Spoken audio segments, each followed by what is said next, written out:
So in this particular opportunity, we will talk about F&B as an economic driver, where F&B has a quite crucial role on boosting hospitality and tourism, especially in your company as a players of premium beverage industry. So I would want you to explain more as an introduction for CNB's Indonesia audience.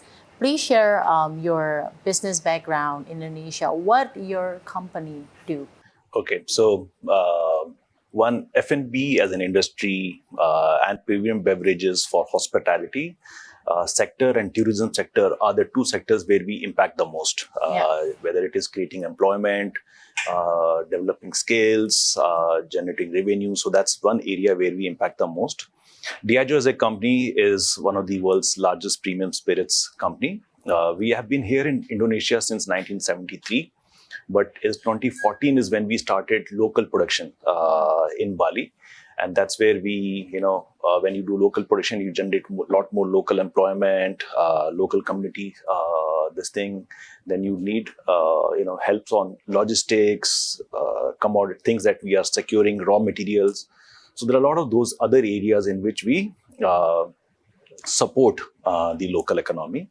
But the other aspect about F&B specifically as an industry is from a tourism angle, from a desired destination, we create experiences, consumer experiences, which elevate, Indonesia as a hub for tourist destinations. So it also helps the tourism, local hospitality, all of those economic aspects. So your company first operated in Indonesia in 1973, but since 2014 has a local manufacturing facilities in Bali. Yes. So before 2014, it was you were importing. We were.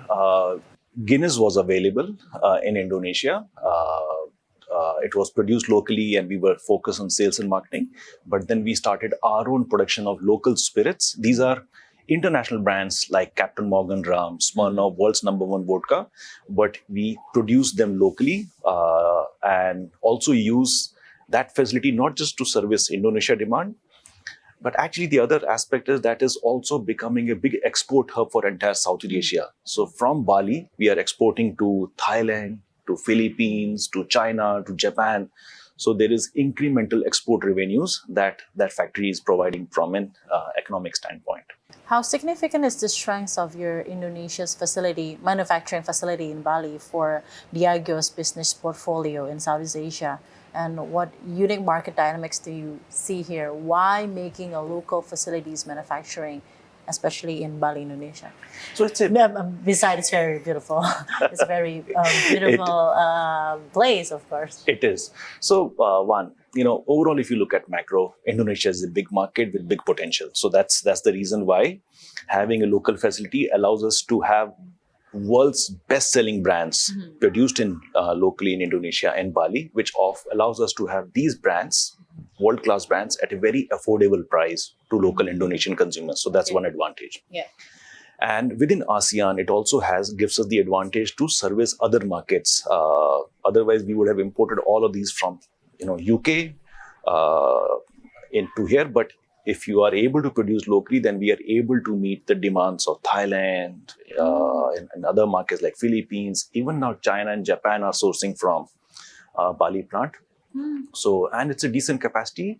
How big is the capacity? So today it has already become one of the largest, excise revenue provider in Bali. It's among the top 10 alcoholic beverage excise taxpayers in entire Indonesia. So it's expanding, and even the growth locally is growing. And from a Southeast Asia angle, Indonesia is an attractive market. The overall demographics are strong. The literacy levels are high. The digital penetration is very high. So it's an attractive market. It's an attractive market and hence made all the sense for us to have local facilities out here. So how many products do you produce? How many products do you produce specifically in the local manufacturing facilities in Tabanan, Bali? So there are 5 different types. I would say one is Captain Morgan, which is the world's #1 spice rum. We have Smirnoff vodka, world's #1 vodka, Gordon's gin, Bell Scotch, So we import in bulk and we do production out here. So the packaging. raw materials you were importing them. Only for bells. Other brands we produce or source all the ingredients locally. Oh wow! And then we also produce something which is a growing trend in Indonesia called ready to drink. So we have Smirnoff Ice, is one of the best selling RTD brands in Indonesia. So that's the other thing that we manufacture in Bali plant. How significant is the raw materials from Indonesia? Do you see make a great quality for your premium beverages? Indonesia, we are able to source, all the qualities locally for all the world-class standards that we have on our products. Yeah. We are, I can say that very proudly that we are able to source all the ingredients locally, except for belts, which is Scotch, which has to be produced in Scotland, that we bottle out here. But for rum, vodka, gin, it's all sourced locally. Oh, And wow. we are able to adhere to all the demanding world-class standards and yet produce them locally. Okay, so Raj, what key trends are shaping consumer behavior in Indonesia's premium F&B and hospitality sectors today?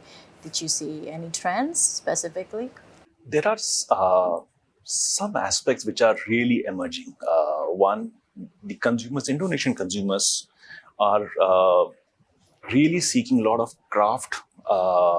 That's one area. Their awareness on a lot of world products like tequila, single malt, their knowledge and awareness is very high. So they are seeking quality, they are seeking craft, and hence the need for a lot of those products. And we do also import like brands like Johnny Walker, Don Julio, tequila, single malts. We have one of the largest collection of single malt that we import. So we are seeing a lot of awareness about consumers as trends for tequila, for single malts, and all those world-class products. So quality and craft are one. The other interesting aspect in Indonesia is there is this ready-to-drink category, which is 5% alcohol, but a lot of fruity flavors, interesting flavors is what is growing fast. So that's the other area which, as a trend, is just becoming big. And now that you also have a local manufacturing facilities in Bali, you must have known that the hospitality and tourism industries are one of the major pillars of Indonesia's economy, obviously. How does Diageo collaborate with the sectors to create value and also enhance visitor or tourist experience throughout? It's very important. For us, these collaboration and partnership with nightlife players is very crucial, because that allows us to not only bring and offer the world-class brands, but also elevate the consumer experience. Consumers, when tourists come and they see a great experience, that's when the word of mouth happens. It elevates Indonesia as a destination, desired destination in the global map. So we work with nightlife partners, players, to bring in not only world-class brands, but experiences. We also do a lot of work with, when we do these experiences, we also try to promote local craft, food pairing with local cuisine. So that just makes it more unique Indonesia. So when, there are when a lot tourism, of experiences in it, right? which are unique to Indonesia, Yeah. that when consumers come or tourists come, that they experience unique a Bali cuisine and Bali products. So that enhances the entire experience that they have. I was